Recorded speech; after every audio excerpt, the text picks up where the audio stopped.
Good evening, and welcome to GDFR News, where we do get down for real. In tonight's special segment, we're talking about heroes of the slave abolitionist movement. While cruel and awful stories of human abuse and atrocities do occur throughout history, some of these stories show the kindness of the human spirit. And at that, we'll turn it over to our investigative reporter, Ruby Wilson. Ruby, over to you. Thank you, Jason. You're welcome.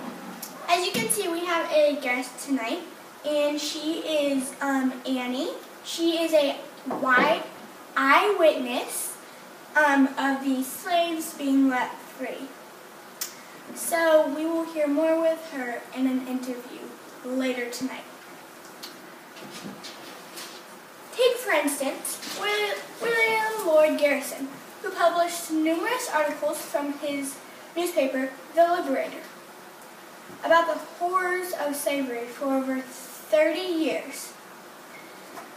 Not only did Mr. Garrison call for the immediate release of the slaves, but he was also white, which was very controversial.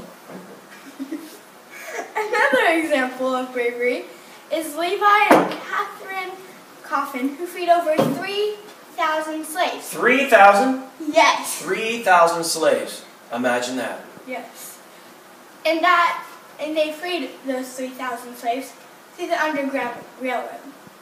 Alas, two brave souls braved many daring escapes and fought for the freedom of many black slaves, even risking their own lives.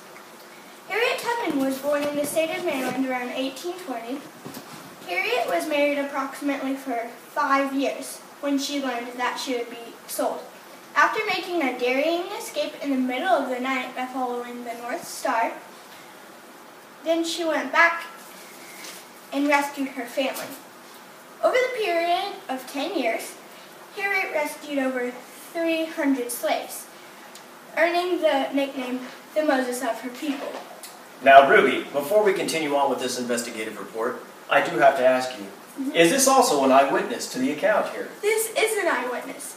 He wasn't going to come on until the later of the show, but he just wanted to come up, and so we told him that he could. He's a very homely man, but generous and kind. Yes. Go on.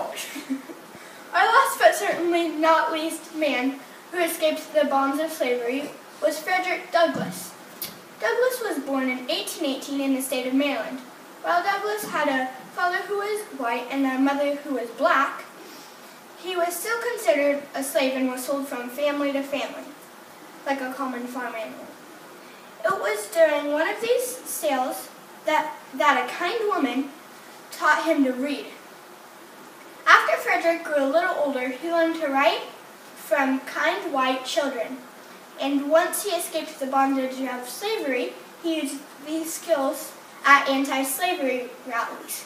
Frederick would go on to write books and give speech dealing the horrors of slavery. That's it for me, and now I'm going to turn it back to Jason. Well, Ruby, that was a very well done and thoughtful report. Thank you, Jason. Well, America, I believe that does it for us tonight here at GDFR News, where we do get down for real. Good night. Good night. Hello, and welcome back to GDFR News, where we do get down for real. I am Ruby Wilson, and like I said in the segment before this, that we will have an interview with Annie, the eyewitness of slavery. So, Annie was a slave in the Civil War, and Harriet Tubman let her free through the Underground Railroad. So she actually got to witness Harriet Tubman talk to her, speak to her, see her. And so I will be asking her questions, and then that's a little bit about Annie. So, Annie, what did you think about slavery? What she said was she thought that slavery was very bad and she was glad that it was abolished. Now, Annie, why do you think the Civil War started because of slavery? She said that she thinks it started because people, they wanted their slaves, so they were just lazy and didn't have to do any work. Now, this is our last question for Annie, and it's a very important question. What was Harriet Tubman like, Annie? And what was your experience with her? Yeah? Oh, that's very interesting. What she said was she was very nice and she was very humble to Annie, or to her, and that she thought it was very good. Apparently Annie would like to, she has very many book signings because she has a ton of books. So that is it for GDFR News tonight. Hope you have a great rest of your evening. Bye.